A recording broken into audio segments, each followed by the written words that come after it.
Thank you very much, Mr. Simmons, and good evening. Good evening to you.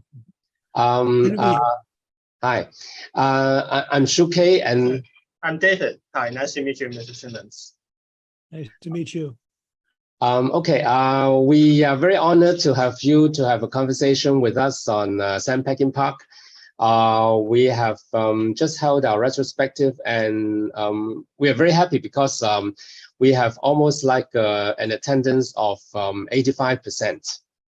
And yeah, and there is also quite a number of younger audience, which pleases us very much, because one of the main objectives of the retrospective is to introduce Sam Peckinpah to the younger generation. I agree completely. I think that's wonderful. Yeah.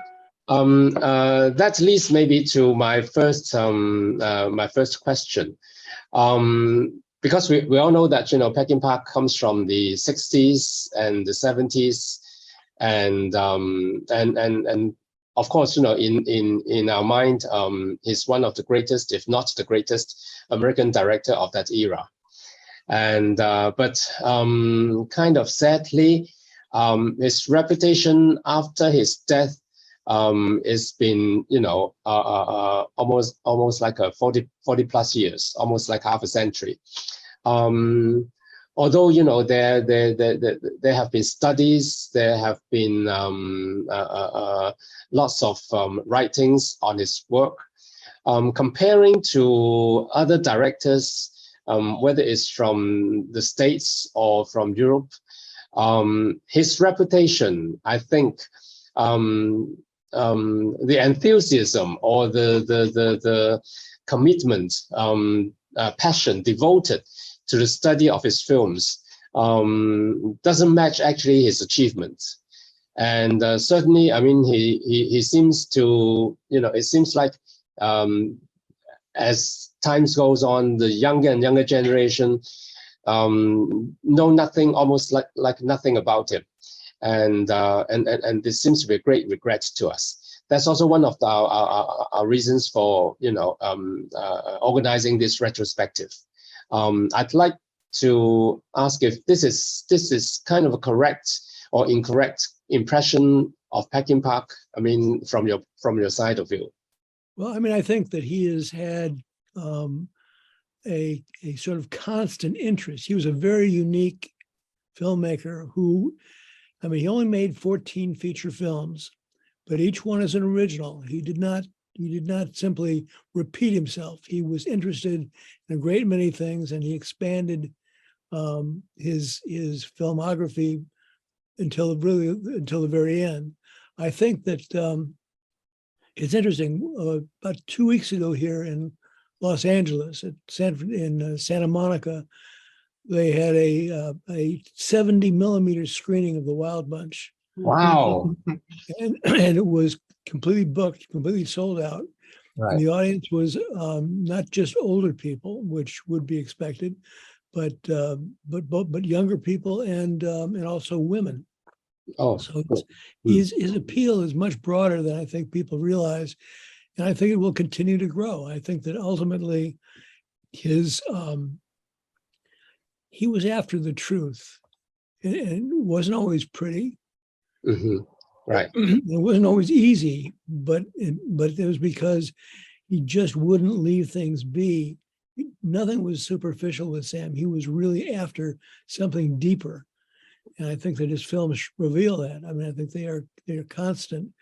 I mean, I met him in 1973. I saw The Wild Bunch in 1969. It was first released. I saw it in Chicago. And it really changed my life. I mean, it was a film that was so powerful that I had been thinking about going to law school, and instead I went to film school. And I went to Northwestern University for a PhD in film, and was very fortunate to be there at a time when there was the faculty was very open to exploring contemporary films. And Sam was I called Sam. I had, my advisor was a man named Stuart Kaminsky. Stuart was extremely prolific writer on film and a teacher. He was an incredible man who he had written his dissertation and a book on Don Siegel. Yes. And Siegel had been one of Peckinpah's mentors. So when I said to Stuart that I wanted to consider writing a dissertation on Sam and in a book that would follow that, he said, let me see what I can do. And he called up Don Siegel's assistant, and he got 2 phone numbers for me. And it was about, I don't know, must have been a little afternoon here. Certainly it was no later than about 10 to 11 in the morning in Los Angeles. And I called him cold. I had no way of finding out what was going to happen. I picked one of the numbers, I dialed it, and he answered the phone. And he was barely awake. Right. And not particularly interested in talking about anything at that point. So I just kept talking. I said, what I want to do, I didn't think he'd be interested in a dissertation at all, but doing a book was something I think he might be interested in. And I said, I have, I put together a outline and a series of articles that I've written, and I'd like to put them together. I'll send them to you, and you read them, and you decide if it's worth it. And so he basically said nothing at that point. And I just waited him out until he finally said, okay, if you're serious, send them to me. I'll see what I think. And so I sent him off, and about 10 days later, I got a phone call. It was his assistant, Katie Haber, and she said, hold for Sam. And Sam got on the line, and he said, well, I read what you've written. I think you maybe could do something with my life. Let's see what happens. Why don't you meet me? I'll let you know when I'm going to be there. We'll meet me in Mexico. So what I did was I went down. It was for the pre-production of Bring Me the Head of Alfredo Garcia. So when I finally got the go-ahead in terms of where he was going to be, I flew down. My father was extremely concerned that I was on a fool's errand. That you were never there. I mean, you have never. Right. Going to meet a man I'd never met before in a strange country. Right. Is perhaps not the smartest thing to do, but I felt confident that really Sam's work was worth pursuing, and that he would be interested in talking about it. So I went down there. They were staying in the Aristos Hotel, which was just being built then. It just finished. It was just opened recently. Okay. And I called up to his suite, and I said I was here. And Katie Haber said, "We'll be down in a little while. Look around the lobby. You'll find 2 guys down there. One is Gordon Dawson, and the other is Bill Davidson." Gordon Dawson was the producer and co-writer on the script, and Bill Davidson was the production manager. And so it was easy to spot them. We were the only 3 Americans standing in the lobby watching the elevators go up and down. So we talked. It was about 4 or 5 hours of that before we came down. And in that time, I introduced myself to both of them, and we talked. They were clearly uncomfortable with the fact that I was there. They had so many problems, most of which revolved around Sam Peckinpah, not around me. The last thing they wanted was another complication. So, but I said, I'm not here to make your lives more difficult. Sam's invited me. I'm here to see writing a book on him. Let's see what happens. And so at that point, Gordy Dawson, who's now a very good friend of mine, I should say, but Gordy took me aside and he said, listen, I've got 2 cars waiting out front. One of them will be for Sam and Katie and his driver, and they'll be in the first car. And then I've got a second car in which Bill and I and the rest of the production team will be. And if there's room, we'll bring you. If there isn't, you're staying here. And so about 4:30 in the afternoon, the elevator comes down. Sam gets out. He's with Katie. I walked up to Katie because I'd spoken to her. And I said, introduced myself, said, I was here to see Sam and hopefully begin the process of working on a biography. And she turned around, she said to Sam, here's your biographer. And Sam was good enough to basically, he put out his hand, we shook hands, and he looked at me and he said, okay. He said to turn to Gordy, he said, he comes with me. So I went from really knowing nothing to suddenly being in a situation with Sam for the next several weeks of going daily, looking for locations and talking about his work. And I'd prepared a lot before I got there. I'd seen all of his films up to that point. I also had taken note of all of the credits on his films, and I made a black address book, and I filled in the names of everyone he had worked with. And I said to Sam, I'm going to do this right. I'm going to need to talk to these people, and I'll need their phone numbers. And he took the book and he gave it to or put it away. He didn't give it to anybody. And I didn't hear about it for the rest of the time I was there, really, until the very end. At the very end, we were Katie and Gordy Dawson and myself, and we're in talking with Sam. And Sam made a joke. Sam said, I've always been known, because Sam's real full name was David Samuel Peckinpah. His father was David Edward Peckinpah. And so Sam said to me this joke about, my problem is I've always been known as David Peckinpah's son. And everybody laughed. And Katie then said, I've always been my father's daughter. And laughed again. And then Gordy said, Gordy's father had been the head of wardrobe at Columbia. And he said, I've always been known as Tom Dawson's son. And so it came around to me. And while I really loved my father, I never felt that I was known in any real way as his son. He and I were very different paths. He was a businessman. He was very much into earning money and doing manufacturing. I had no interest in that at all. So I couldn't say, what they had just said. So there's kind of this long pause, excuse me. And Sam finally looked at me, he said to Katie, get that book and fill it in. So Katie took the black book I'd brought down, and she filled in every phone number out of his Rolodex, filled in every phone number. So when I went back to LA, which was my next stop after the several weeks I spent in Mexico, I had all these names and phone numbers. I went to a bank. There were no cell phones back then. I got a roll of quarters, a roll of dimes, and a roll of nickels. And I went to a payphone and I just started dialing and talking. And people, for the most part, were very receptive. And within that first day, I had spoken to LQ Jones. He said, come on over, we'll talk. We spent about 3 hours talking there.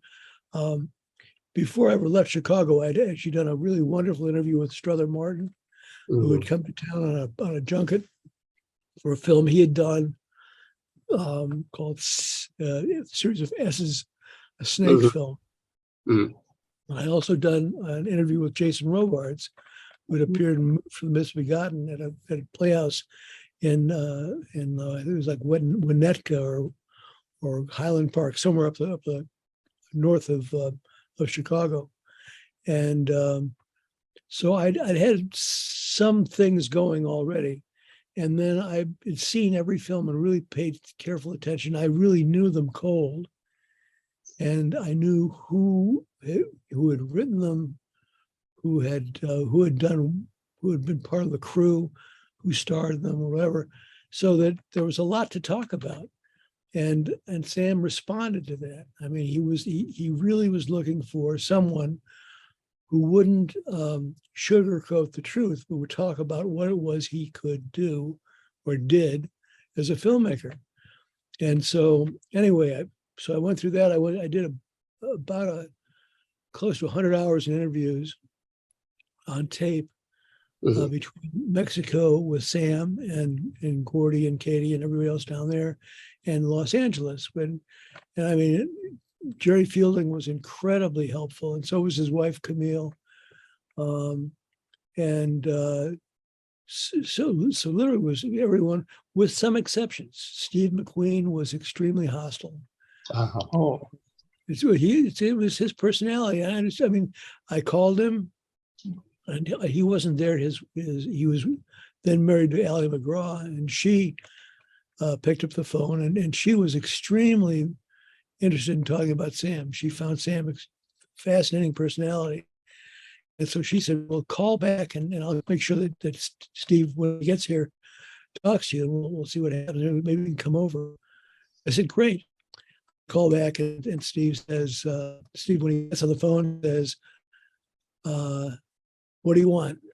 I say, well, I want to talk about Sam Peckinpah. He goes, what do you want to know? Every answer was about 3 syllables long. And he extremely angry. And what I realized is, I mean, here's a guy, and you don't realize this until you get into doing these kinds of things, that his time was valuable. Everybody wanted to talk to him. And if he talked to everybody and spent all of his time, he'd have no life at all. And it was in the middle of this conversation, I was trying to tell him I would like to get together. I say, I'd really like to see if we could have time to talk face to face. I'd like to do an interview. And he said, I'm giving you the interview. So I immediately was taking notes as fast as I could. And as soon as we hung up the phone, I went back into my motel room, took out the typewriter, and I started typing notes for the next hour and a half. Everything he said, I put down, because I wasn't sure I would ever meet him again. It turned out I did a couple of times, but those kinds of things you never know. Stella Stevens, who I thought would be really highly complimentary of Sam because of Cable Hogan, it really made a huge part of her career in terms of her taken as a serious actress. She was angry. She did not want to talk. She didn't want to. She claimed that Sam had ruined her career, and but you have to understand, seeing it from an actor's point of view, from her point of view, what she wanted Sam to do was promote her career. And when she didn't get the Academy Award she thought she would get for that performance, she held it against him. Now, that was so. I get this really hostile interview, in which I have to go with what she gives me. I can't change it into something else. Cut to 1975, which a couple of years later, there was Katie Haber and Camille Fielding and Jerry Fielding threw a 50th birthday party for Sam. And in that party, she was the first one through the door. When Sam came through the door, she was the first one to give him a kiss. And I mean, it was like night and day. The people when she'd been on the phone was like a monster, and when she was now was like this incredibly welcoming. So it's being an actors are very fragile personalities. They're very talented, and they're probably the bravest among us, because what they do is they've got to let it all hang out there for the world to see, and they've got to be as honest as they can be and get a performance down. And so they're always very vulnerable, and some are more secure than others. But in my experience, it's a tough road. Much tougher than being a director, because a director literally is in total control of the film while it's being made. Right. So anyway, that was the beginning of what happened with Sam. So I spent the next 6 months transcribing those tapes that I had made. It was maybe more like 4 or 5 months, and then I had written the opening 6 chapters of what would be the book. And I sent them to Sam. I sent them to his brother Denver, who was a Superior Court judge in Fresno. Mm. And when I said it to both of them, I said, I need your candid opinion, because I have no way of gauging, what you expect or how this plays in terms of how you feel it should go. And so Sam did nothing, didn't hear from him at all. But within about 3 weeks of that, I got a call from Denver Peckinpah, and Denver said to me, "You got to come out here. I've read this. I've read what you've got. I need to talk to you." So I was in Chicago at Northwestern. So I jumped on a plane and flew to LA, and then rented a car and went up to Fresno, and went to his house, and we sat down. He said, "Listen, the first problem is you're being entirely too kind to the man." And he proceeded, really, it was hugely helpful. He proceeded to go through the manuscript I'd sent him, and he pointed things out that he felt were really right on, and things which he felt were just not there at all.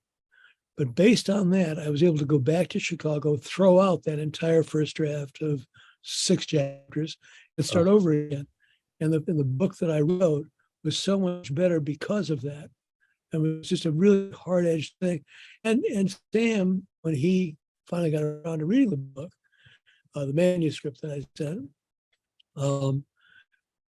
sent me a telegram. Get this telegram in the middle of must have been January or whatever, and it reads, "Read the book." It wasn't a telegram. It was a letter. The first one was a registered letter.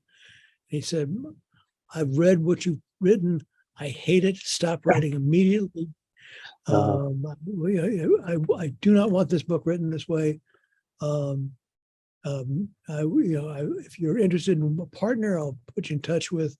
There was a guy who had done the Playboy interview, and Sam, named William Murray, very talented writer, but he was not somebody I wanted to collaborate with. So he said, "Whatever it is, I want you to cease and desist what you're doing right now. This book can't happen."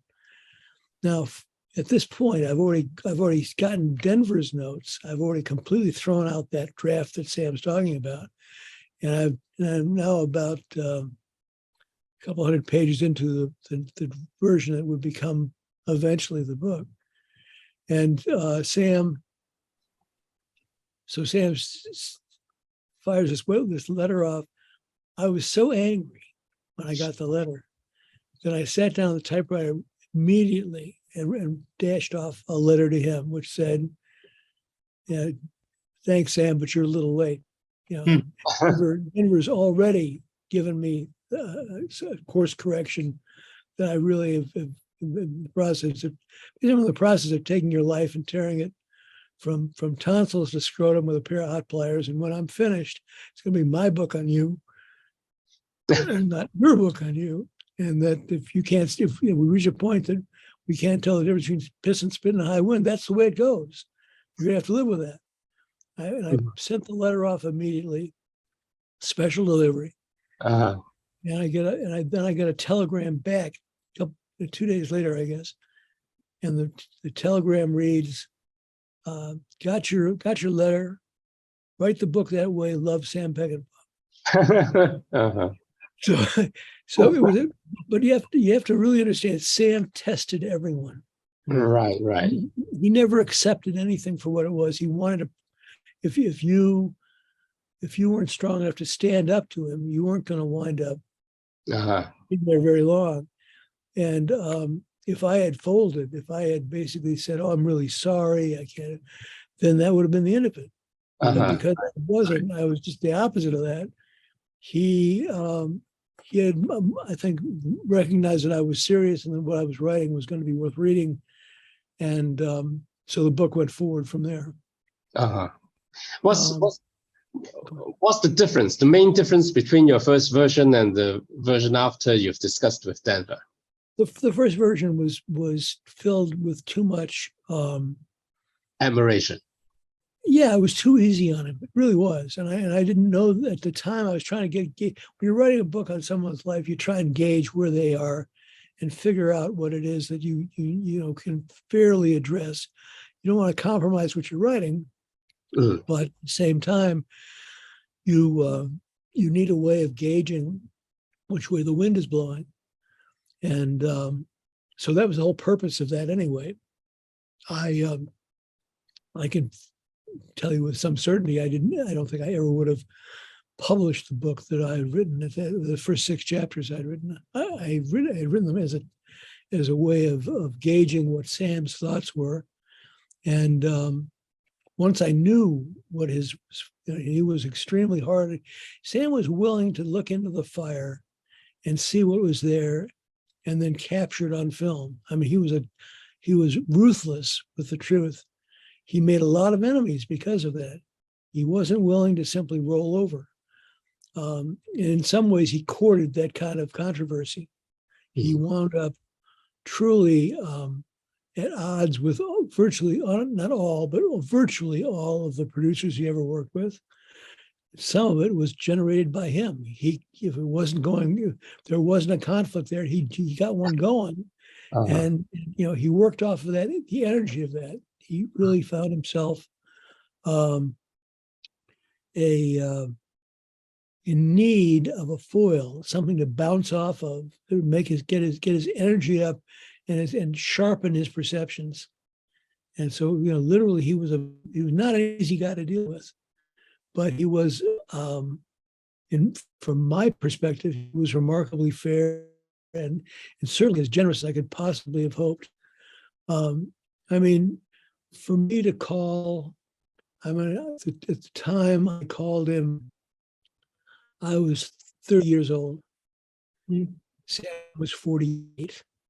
The idea that he would have given me the time of day, he didn't have to. He could easily have gone with anybody else.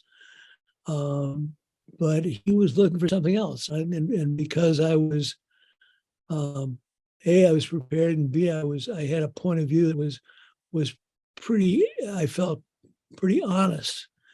Honesty was a big part of what Sam was about. He really believed in stripping away all the artifices, and his films are a study in that. As I said, there's only 14 films, but they're remarkable films, and taken as a whole, while there are weaker ones and stronger ones, they are truly the work of I think, a genius, someone who in fact looked beyond what most people were seeing. They couldn't see what he could see, and that kind of anger of trying to get it on film is what makes his film so incredible. Right. One question. What was Mexico to you then? What was Mexico to most Americans at that time? Mexico is always a place of mystery. I mean, it is a dangerous place because it's the people are very, very warm and very, very welcoming.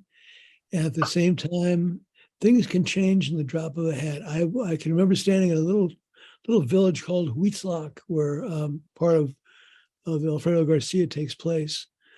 And I was talking with the guy who was the Teamster captain. He was in charge of the transportation. And he said to me, he said, "Look around here. This is like maybe Wednesday or Thursday." He said, "By the weekend, someone here will kill someone else." And he will go off running. He'll take on the run, head out of town. His family will try to protect him, but within a year or two, he'll come back and someone will kill him. It is a culture. It is, it isn't the way normally things are done in most civilized parts of the world. And I think that part of the problem that Mexico faces, and it has faced, is that there is this duality, and part of it may be part of genetics. I mean, it's Spaniards and Native Americans, who intermarried and had, married wasn't even part of the game. It was basically rape and pillage and whatever from Cortez on, and there is a kind of uneasiness. It's also and the Wild Bunch captures this. I mean, the truth is, if anybody wants to know about Mexico, take a look at the Wild Bunch. It doesn't, it's both, it's a love affair with Mexico, and it's absolutely as brutal a film as you could imagine. And he was fearless about that, but that's what Sam was trying to catch. He saw it. The same is true in an even more contemporary way in Bring Me the Head of Alfredo Garcia, where literally, Alfredo Garcia is a love story. It's a story about a man who has what he wants and doesn't realize it. He allows himself to squander the love he has with Isela, with the Elita, because he's after money to give them easier life. But money's not the solution. Money is, in fact, the thing which will drive him apart. And in the end, I mean, it was interesting. When I went to Mexico that first time, Sam gave me a copy of the script to read. I went back to my hotel that night. I read it. And in that first version of the script, the Benny, the Warren Oates character, after he is killed El Jefe and gotten the money, and he takes off, he gets in a car, and he and another guy, he has a guy driving for him, they escape, they're gone. And I said to Sam, this is wrong. I mean, this guy has nothing to go back to. Where does he go from here? It is, he's lost the one thing that matters to him, and that there needs to be, at the end of this, he isn't going to give up. He's going to die fighting. It will be a different kind of thing. And when Sam got around to finally shooting that ending, that's when he shot. He got rid of the driver. He didn't need him at all. Another, this is a mission that he's on. He's not there to collect money. He's there to basically repay a terrible debt. And when he gets the money, he makes sure the girl is okay. He climbs in the car, and he drives into what amounts to be a hail of bullets. It's suicide by choice. And as a consequence, I think it's a very powerful film because of that. Right. I think, but Sam was open to those kinds of things. He was always aware of the possibilities and listened to what other people had to say at the same time. Was in a strong enough personality that he would ignore all of it if he felt he was right. Speaking about Bring Me the Head of Alfredo Garcia, actually, I have a kind of very trivial question about it, but I'm not sure if there is any explanation to it, because for the version we are seeing now, we do not see the title of the film, Bring Me the Head of Alfredo Garcia, until the very, very end of the film. I think that's quite unusual at that time, but I don't know if there's any particular intention on Peckinpah's part or any explanation to it. Yeah, the film, the way he designed it, the way he directed it, is you open it with what could be the 19th century. You don't see any automobiles, you don't see any airplane, you don't see anything except a hacienda and a very sort of landed gentry and his gunsols, the henchmen who surround him. And you see this girl, and she's his daughter, and she's pregnant, and and they come in, he breaks his henchmen break her arm to get the name of the man who impregnated her. And then at that point, suddenly he says, bring me the head of Alfredo Garcia. And they're suddenly in cars, limousines and whatever, jet planes taking off. Right. That he wanted to preserve that, I think, so that as you go into the film, you know, Sam really liked the notion of the difference between appearance and reality. Mm. If you see what you think you see and discover right. that in fact there's something deeper than that, there's more to think about and discuss. And so that was I think the reason that, you know, they preserved the main title until the end, because in fact it is it's a very powerful opening, and you don't want credits to get in the way right. of what he was trying to do. Mm-hmm. So you know, there's another reason also for the fact that you see these planes taking off. The Mexican censors were very upset with the fact that the script, the original version of the script, made it seem like it was Mexico. They wanted to pretend it was any other country in South America or South, and so they construct this kind of elaborate thing of they're going somewhere else to find Alfredo. I see. And that was all. There was nothing you could do about that. It was the only way to get the picture made. Yeah, the censors could have stopped it. Right. I read that before he was making Alfredo Garcia, obviously he was kind of disillusioned about Hollywood. And he said something like, you know, it's all in the past. I'm going to spend my life or my career in Mexico hereafter. And it was reported, and then it's caused a lot of controversy and also a lot of rejection in Hollywood.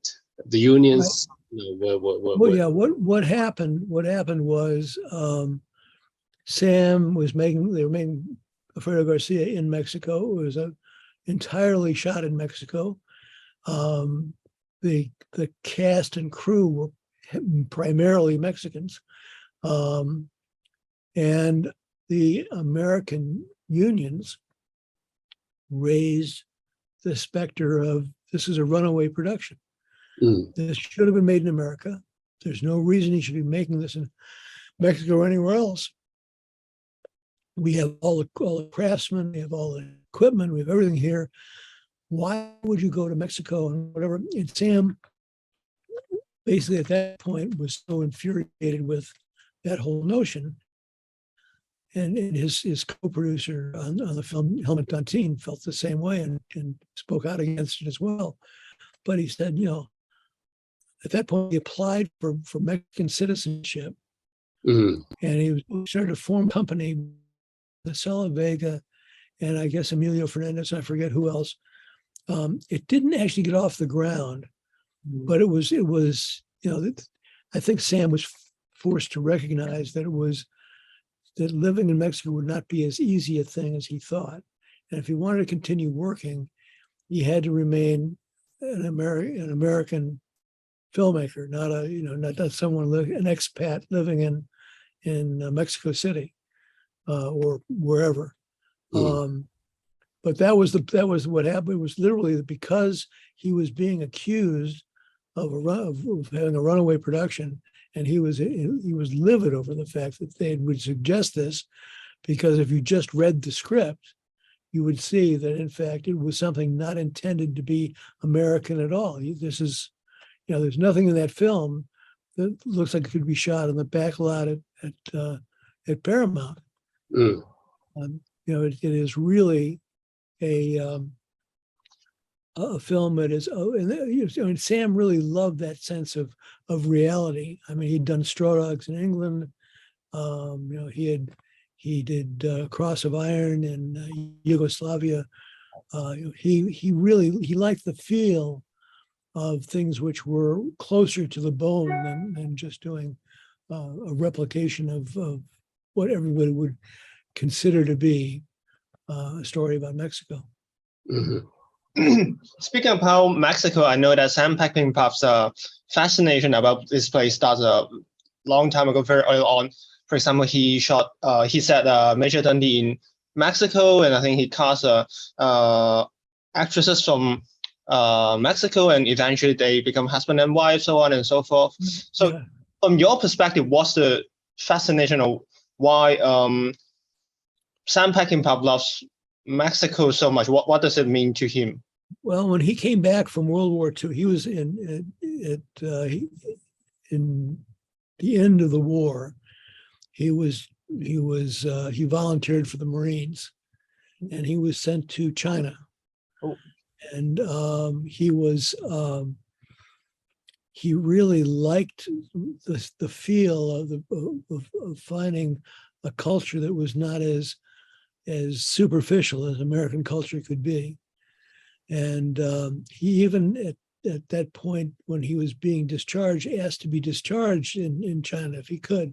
And the Marines go by the book, they would never do that. So he came back to the States, and the thing he did was he enrolled in Fresno State, University College, whatever. And that's where he got involved in drama for the first time. It's where he met his first wife, Marie Selland. He went to Mexico within a couple of months of returning and just camped out. He fell in love with the people. He fell in love with the culture, the food, the music. I mean, as I said earlier, the Wild Bunch is really a look at Mexico the way Mexico really is. There's, when they get to the village, Angel's Village, in the middle of the film, it is a real, you feel it's Mexican, authentically Mexican. And they go into the town. There's an open air butcher stall and meat hanging there and whatever. That's all. Sam's real sense of who they were, and the song that they sing, the farewell song they sing, is something Sam found in Mexico and loved so much that he incorporated into the film. La Manzanita is a really touching ballad about a sparrow trying to get home, which doesn't sound much, but in Mexican, when it's sung in Mexican Spanish, it's really beautiful. And so those 3 or 4 months he spent in Mexico, he fell in love with the culture, and he wanted to capture that feeling on film. So his films, it's very interesting. You mentioned Major Dundee, which was a very, very tough film, and one that almost completely collapsed on itself because of the pressures Sam put on it. Sam learned a lot from Major Dundee. Among the things he learned was that he had to, if he was going to do a film in Mexico, to get it done with and not kill himself, he had to have a central location, and which is what he did in the Wild Bunch. He went to Parras and then to Torreon at the very end. But those 2 locations. All the locations are within a stone's throw of those. The hacienda is basically 12 miles down a rock-strewn road that is anything but a road. We went there in 2005, and just trying to get to the hacienda where the Wild Bunch, the final gunfight is staged. We blew a tire, and we had to walk the remaining probably 3 or 4 miles to get there. But it was in Major Dundee, he started really in the north, and then he moved the company step by step all the way until he got to Churubusco, Mexico City, this government studios in Mexico City. And by the time he got there, everybody was exhausted. I mean, it was really painful. I mean, there were threats of mutiny and everything else. Added to the fact that the guy who was the producer, Jerry Bressler, was producing another picture also, and he was doing simultaneously in Mexico. But that picture, which was called Love Has Many Faces, was shot in was Cuernavaca. It was basically some really luxurious resort, and so the cast and crew from Major Dundee arrive in Mexico City, and here they're greeted with this huge sign that says Jerry Bressler's Love Has Many Faces welcomes Jerry Bressler's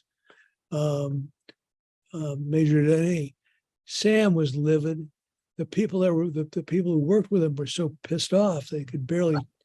It was a slap in the face. They had worked their tails off.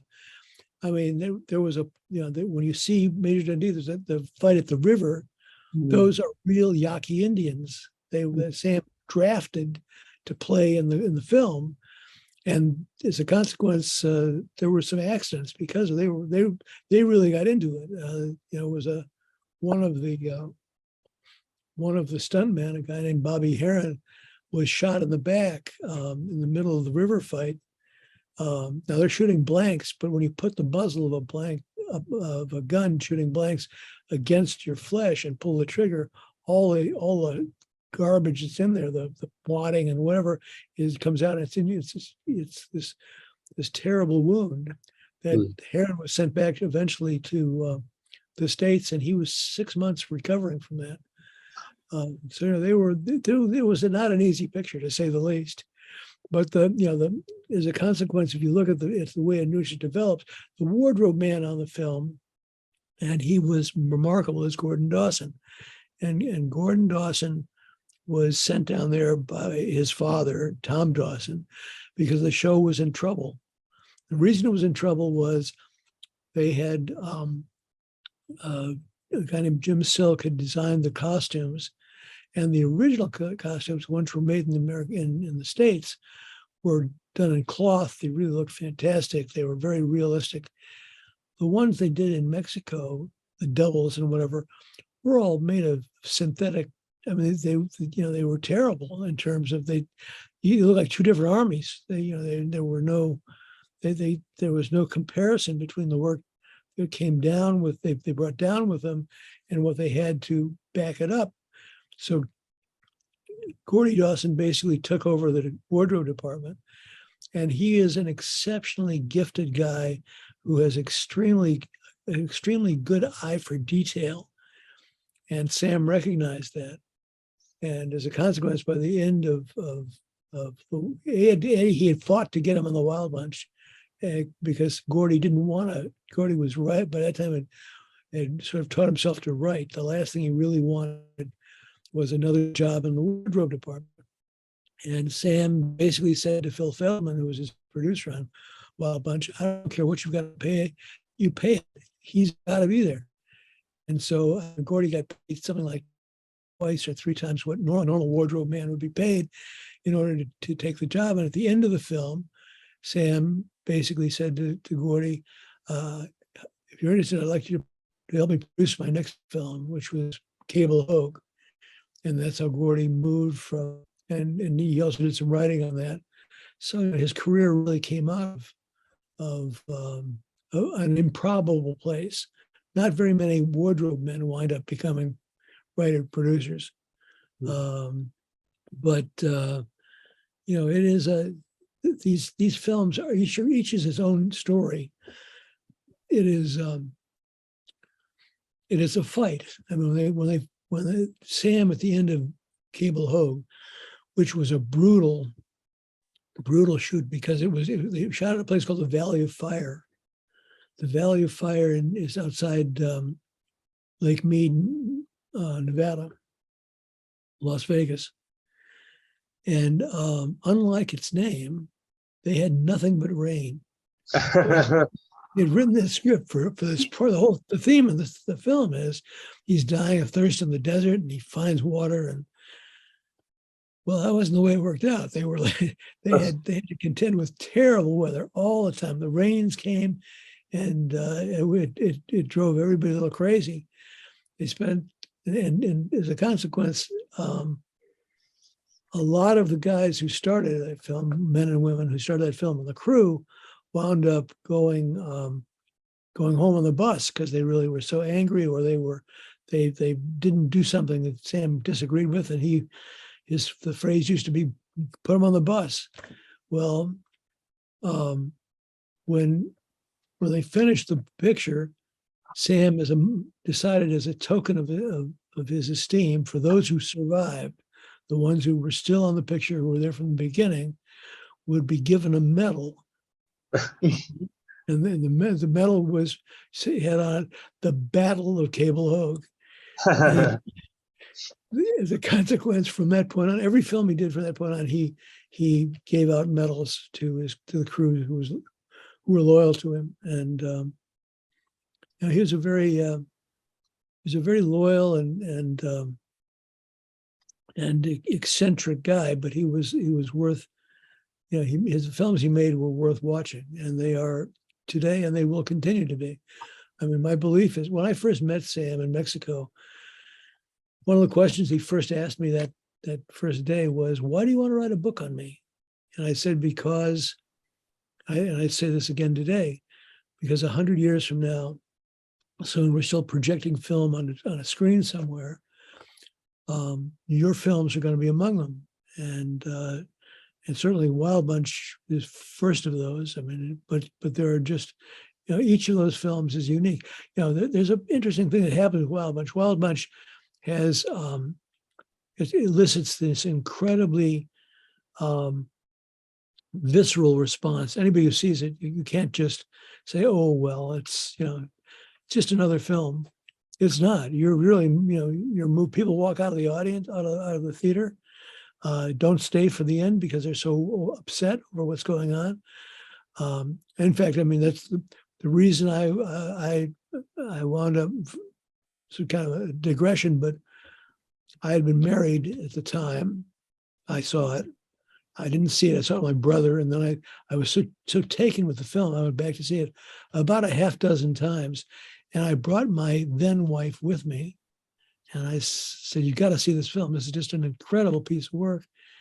And she walked out in the first 10 minutes. I knew that was the end of the marriage. There was no reason. And in contrast to that, I've now been married 50 years to the same woman.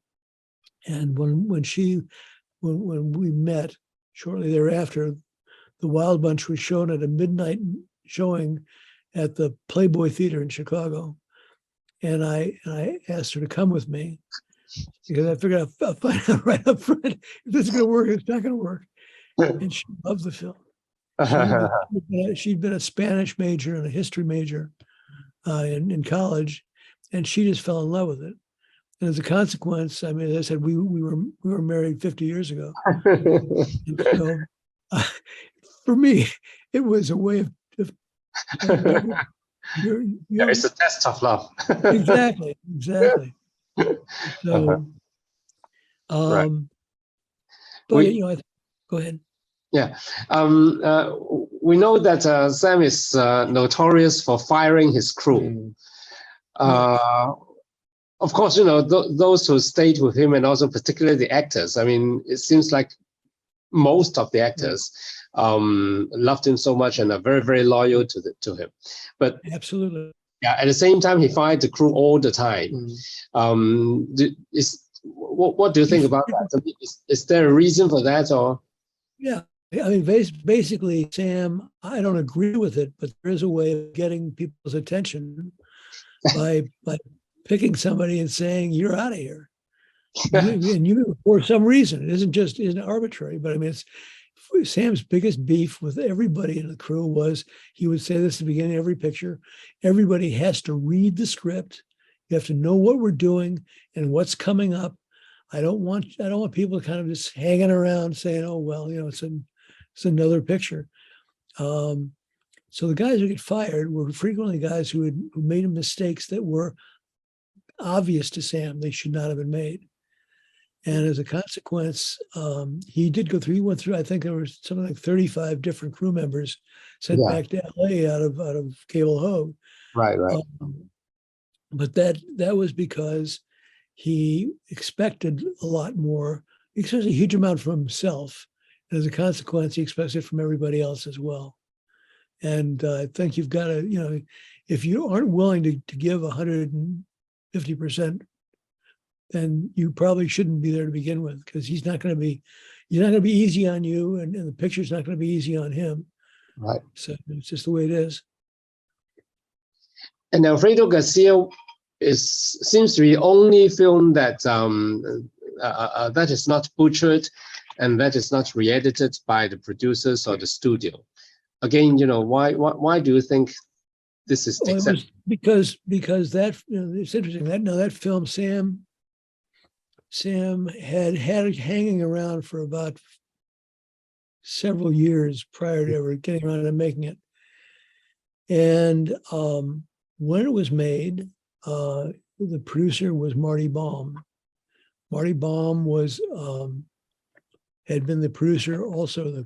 His company had produced Straw Dogs. And so he knew what he wanted. And he said this, and Sam came to him with this idea. Basically, he had, I think, a treatment of about 5 pages or whatever of what Alfredo Garcia was supposed to be about. And he gave it to Marty to read, and Marty said, "Yeah, I think this will work out. Let's see what happens. I'll cut you a check, and write a script, and we'll see where we go from there." And Sam said, "No. I will do this because I really believe in you and our relationship. I will do this script for scale. Whenever it's done, you can pay me that. I don't want anything more than that. I really think, well, if we're going to make it, it has to be made in a particular way. And it has to, I know exactly what I want to do."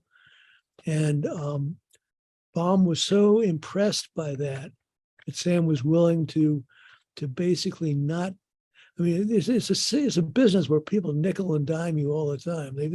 They're constantly trying to get more from you than really they deserve. And for Sam to be generous enough to say, "I want to do this picture with you. Here it is. If you want to do it, let me know, and we'll go from there." And as a consequence, that was Sam had total control. That was the picture of all the pictures Sam did. That was the picture that he felt was his picture, was really personal. Right. He said this in I remember going up to the San Francisco Film Festival when they were giving a retrospective of his work about 1974. And the person in the audience stood up and said,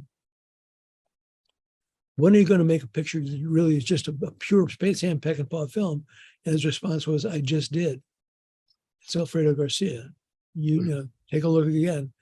Most people couldn't see it. What was interesting about the film, I saw it when it first came out in Chicago. Sam was there. Sam was interviewed by Roger Ebert and Gene Siskel. And he was, it is, to say the least, if you're unprepared for it, it is an acquired taste. Not everybody is really willing to go that far. But the film itself is a raw look at life in a way which most people are unwilling to do. I mean, Sam is like someone who has the ability to stare into the crucible of life, and what is molten as it may be, and then capture the images on film ways that you do not expect. His filmmaking is unique because it isn't the same. There is no real Sam Peckinpah, this is the only way he does things. He uses every tool he has, and he's looking to surprise you in ways that will force you to re-examine yourself.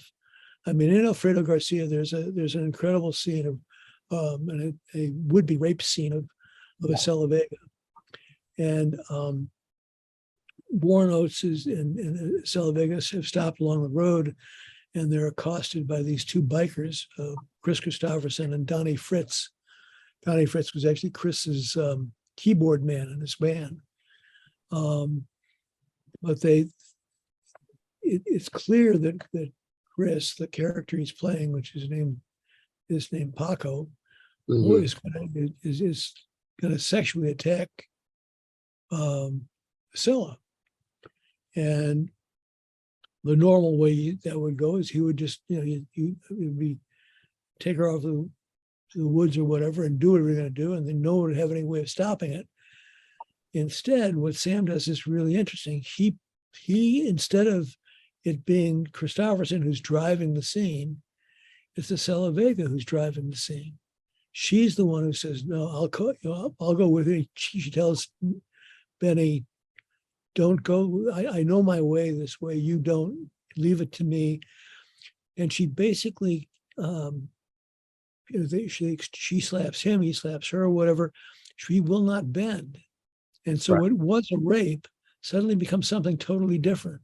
And they're there.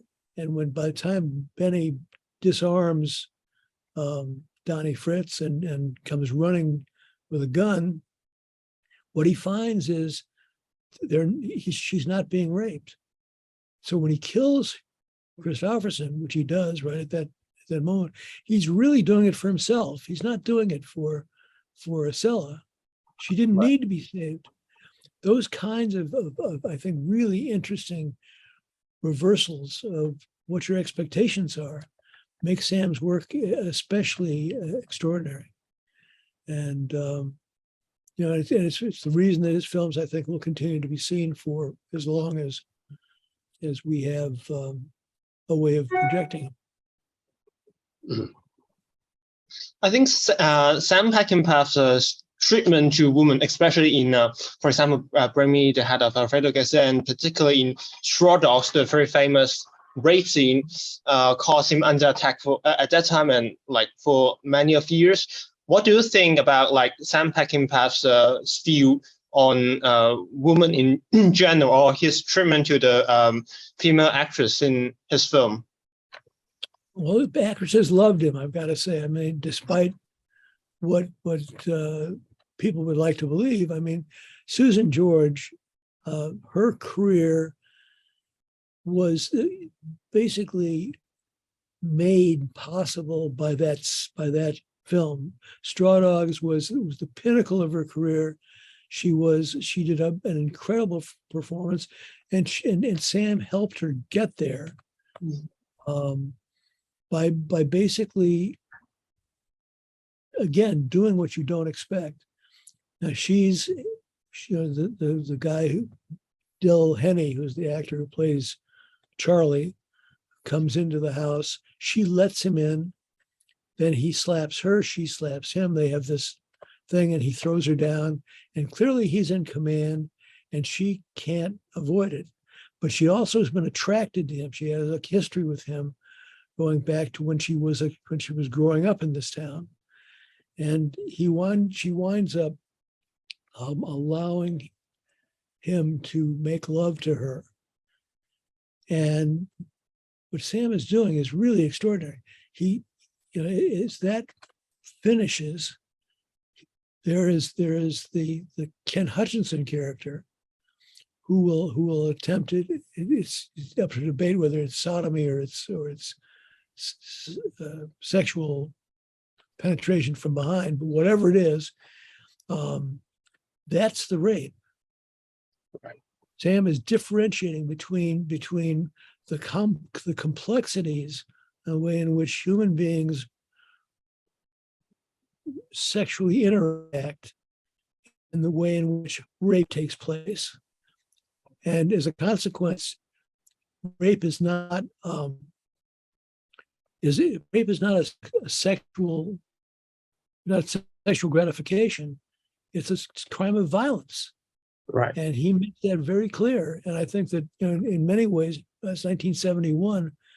It's far ahead of where that discussion took place in terms of the so-called Me Too movement and all the rest of it. The truth is that he understood that the humanity is much more complicated. It isn't, nothing is as simple as people would like it to be. And his characters are complex. And Susan George, she does a remarkable job in that scene. And I think that, you know, it has been, you look at the rest of her films, nothing can compare to what she did there. Right. And the same is true. I mean, he got an incredible performance out of Stella Stevens and Cable Hogue. He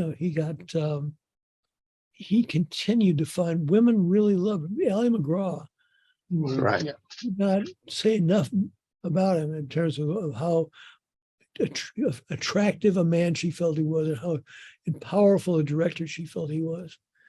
You know, that's who he was. He was unique.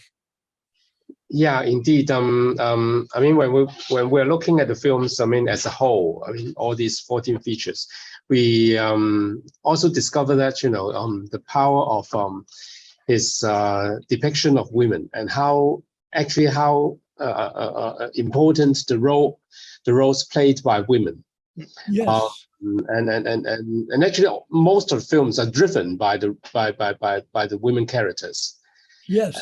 But I wonder, I mean, as you also mentioned, the Me Too movement nowadays, and in nowadays political climate, do you think it may be some kind of an obstacle for, you know, especially the women's lib or whatever, the feminism, people to understand Sam in a much more complicated and even positive way in depiction of the women, despite the fact that in most of his films, women were being slapped, being raped, being treated unfairly. Yeah, it is. I mean, I think that what you'll see, I may be wrong, but I think that basically Sam is someone whose films, because I think they're honest, they are not, you know, he's not trying to put a Hollywood shine on what the situation is. He shows the kind of duality that women represent in his films. They do drive. I mean, I think if you look at Alfredo Garcia, literally every action of any major consequence is driven by a woman. Right. And I think the same is true in if you look at Osterman Weekend. Right. You know, there's a reason that Meg Foster is the one with the bow and arrow, and you know, at the end of that, she is the one who basically recommands the situation. I think that it's, you know, there will be a time when there will be a reevaluation again. What you're seeing in the Me Too movement is an evaluation, a reexamination of the role of women in society. It is in some ways, I think, gone too far and will continue to go that way, but it's a pendulum and it'll be coming back. And as it comes back, there will be again a reevaluation, and that films like Sam's films will wind up being, you know, looked at with fresh eyes. And I think that he will come out far ahead. He is a, you know, I've compared him at times to Caravaggio, who was the Italian painter of the 16th century. Caravaggio had a very similar personality. He was very volatile. He was charged with murder and several other things. Very violent, led a very violent life.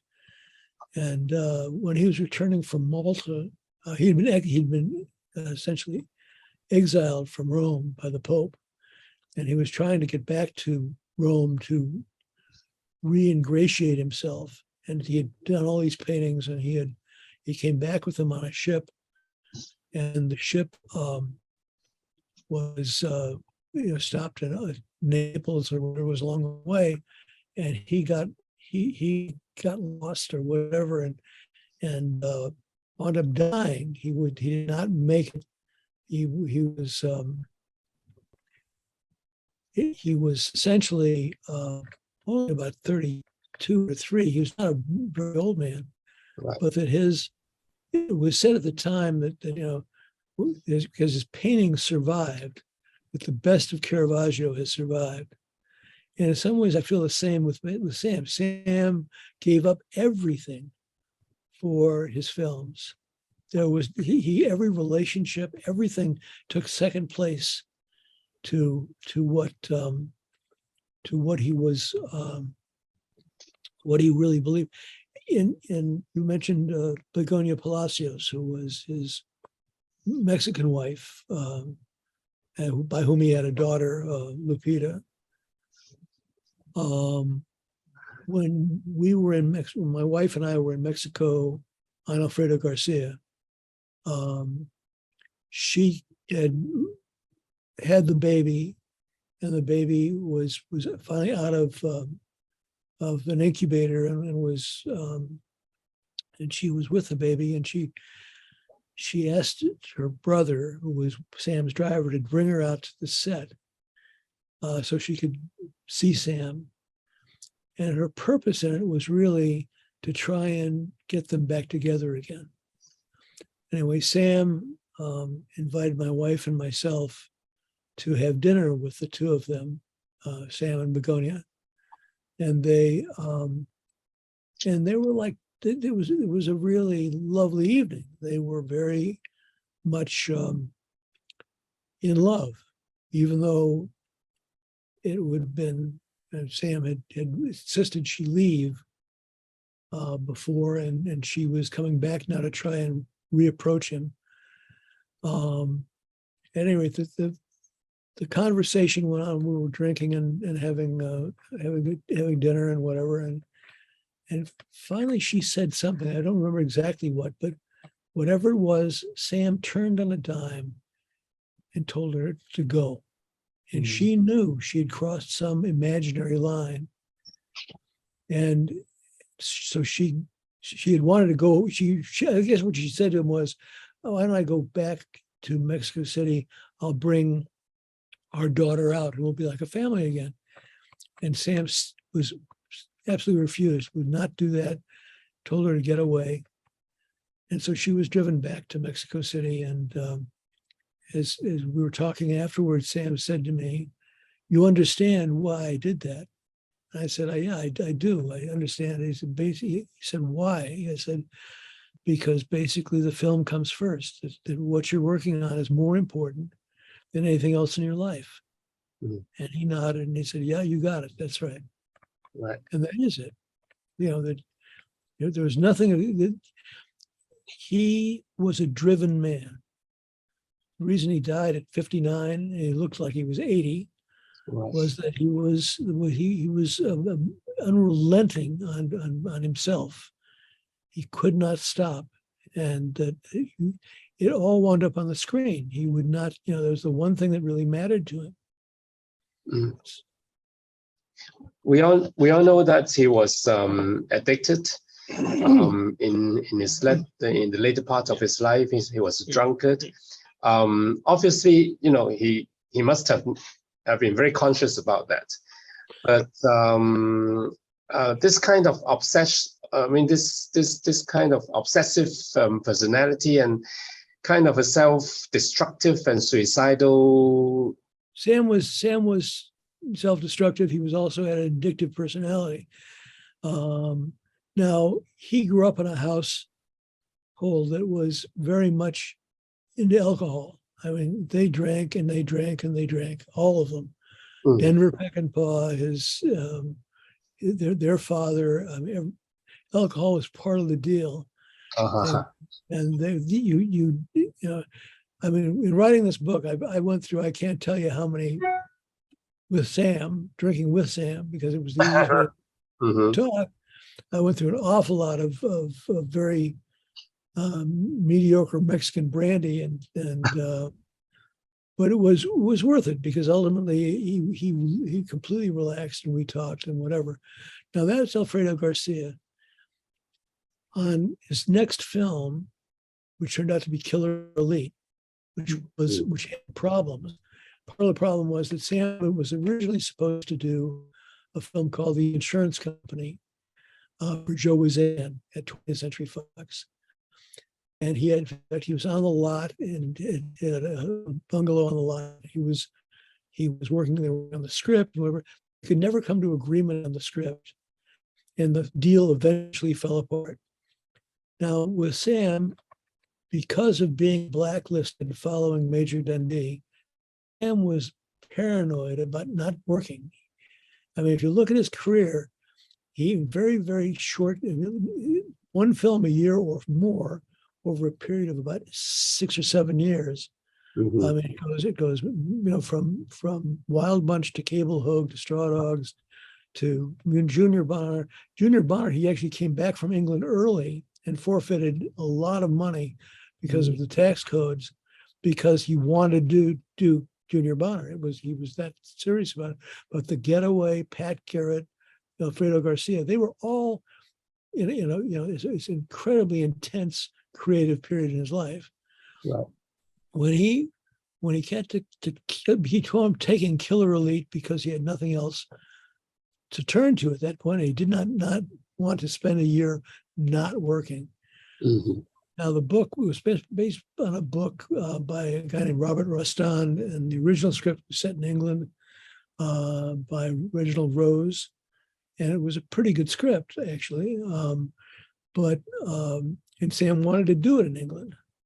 Unfortunately, the only way to get it made was they weren't going to cast Jimmy Caan, and Jimmy Caan had just done Rollerball and lived in Munich for a year or for 6 months and hated it.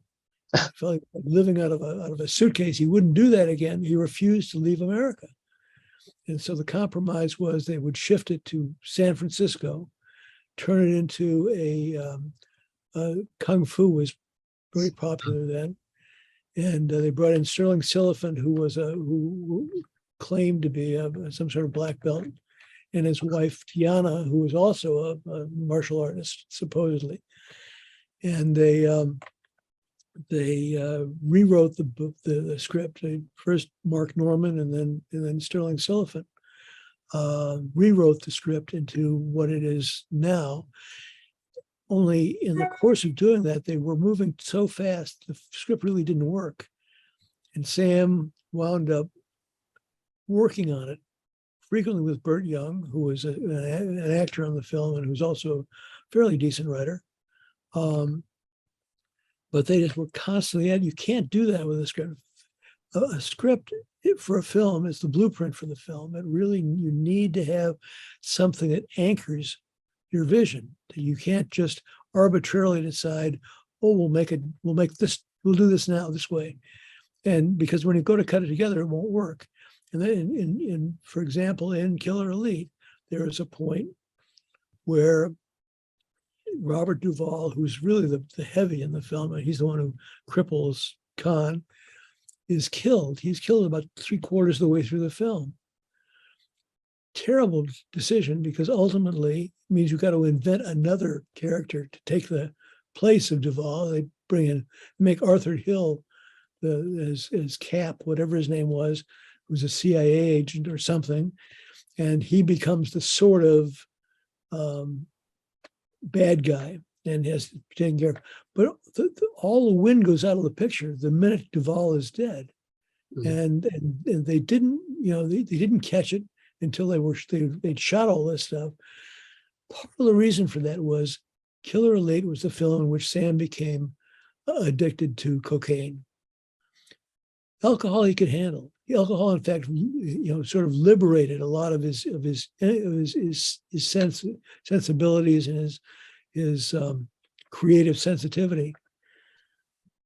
But cocaine was destructive. It was terribly destructive. It was the worst thing. I mean, I watched it happen. I couldn't believe he was doing it. Now, and to prove that point, he had after Killer Elite, he winds up doing Cross of Iron. Now, to be shot in Yugoslavia for Germany in the Eastern Front, World War II. It is a brilliant film. Now, at the time, I don't think I believed that, because there's a natural dislike of the Germans from World War II. They were such terrible things. And I didn't understand why Sam wanted to make this film this way. But anyway, the truth is, the reason that Cross of Iron really works is that by setting it between the Germans and the Russians, it's a winless war. There are no heroes. It is Sam's anti-war film. It's a way of saying, look at what is doing to ourselves. How can this be? War is an absolute nihilistic act that has no redemptive value at all. And he ends it with a quote from drawing a blank on his name, but basically, the reason Cross of Iron is so good is Sam could not have any cocaine. The laws are so stringent going into Yugoslavia; they put you away for 10 years or more if you got caught with it. So anyway, he reverted to alcohol, and he created a much superior picture because of it. Now, I mean, I think that unfortunately, cocaine was a demon. Once he got hooked, he couldn't get free from. And if you see the film, which he did after Cross of Iron, it's Convoy, and he had such problems. He's unable to control that demon, and the point of which the film, they have to shut it down. This never happens in films. He had 100 trucks. They'd be lined up, and they'd have take one was great. Now take two, you've got to reposition all those trucks and start over again. I mean, it was a disaster. And on top of that, Sam was heavily into cocaine. And finally, Chris Christopherson, who was sober then, he had kicked all that stuff. His band had a date, had dates for a tour that they had committed to. So they had to shut the production down and then restart it. You can imagine how many people didn't come back to that film. 3 or 4 months later, having been let out of their contracts the first time, coming back to the desert to do it again you'd have to be totally crazy to do it. But the film never really worked. And those are the problems. I mean, they had Sam was desperate on Convoy to find something deeper. He had people literally recording conversations between truckers late at night as they talked back and forth on the CB radios they had, hoping to find some shred of something, some sort of profound moment that he really never found. I mean, it was just it is his, in many respects, his weakest film. In my opinion. I mean, there are people who think it's great. I don't happen to be one of them. Right. I mean, but looking at it from nowadays, I mean, it's a highly enjoyable picture. Oh, it is. The thing is, it's about as. It's almost like one of its most exciting picture. I mean, in terms of the emotions and the really I don't know. It's really so enjoyable.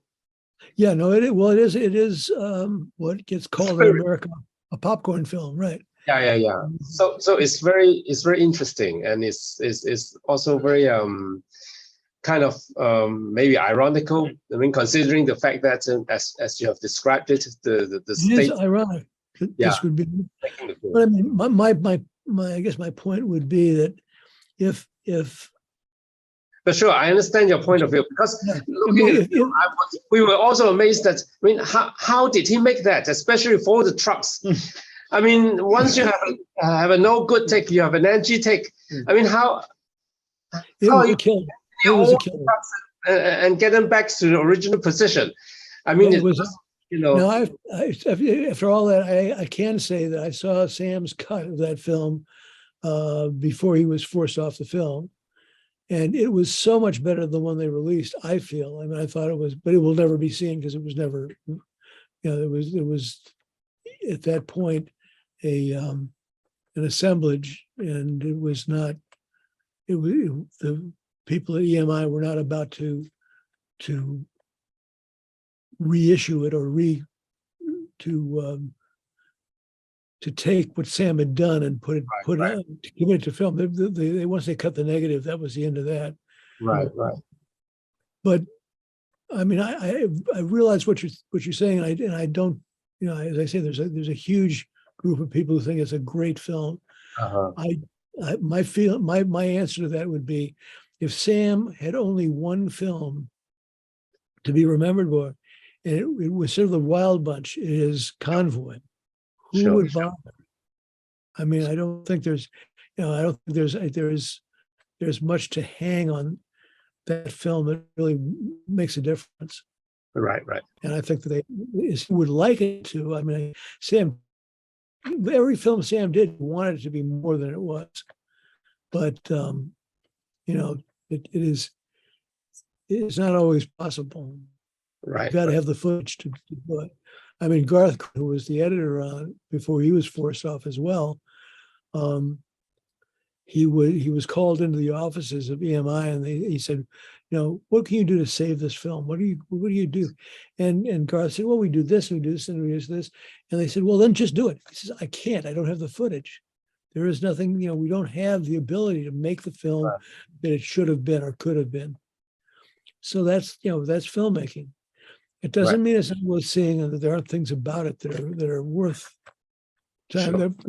But you know, among the problems, I think, is that Chris Christopherson and Ali MacGraw are trapped in the cab of a truck for the whole picture. There is nowhere for you to. You don't have any cutaways or anything. There's no chance of expanding their relationship or their characters. It's just. That's that's something no one thought about when they were putting this thing together. Also, to be, you know, a film is based on a pop song in which the main character is named Rubber Duck. Seems like a very, very thin premise to devote millions of dollars to. But you know, they made money. They did because, in fact, of the song, because the C.W. McCall song was very popular, and of course, Chris Christopherson and Ali MacGraw and whatever were popular as well. It's, but they had, I mean, Sam at the end of it has all sorts of weird things that he's trying to do. And there's a point where Burt Young, his character Pigpen, supposedly Chris Christopherson has driven his rig into the river, and he goes racing down there. Pigpen goes racing down there to see what's going on. And there was a scene where literally Pigpen is looking at Pigpen. Burt Young is looking, that character he arrives to find his character already there. Sam's term for that was Brechtian. I don't think it really was, but I think that was, you know, the quote I was saying for Cross of Iron was a quote from Bertolt Brecht about you know, it's something like, don't rejoice, you men, for the you know, because you've destroyed the bastard. The truth is that the bitch that bore him is in heat again, and that you know, that is it's really the commentary on war in general. It is an incredible anti-war film, and one which Orson Welles claimed is the best anti-war film he'd ever seen, which says something given what he'd done with Chimes at Midnight and all sorts of other things. Right. Do you have any? No. Okay. I think it's more or less the time. Thank you very much again, Thank Mr. you, Mr. Simmons. Yeah. My pleasure entirely. It's been my pleasure talking to both of you. It's been terrific. Let's talk more later on Facebook because we also want to send you a whole package of our publicity materials. Oh, I would love to. That would be wonderful. Thank you. Right. So we'll be in touch again. Yeah. Very good. Okay. Good luck with the festival and everything else you're doing. Okay. Bye-bye. Good evening. Bye-bye. Bye-bye.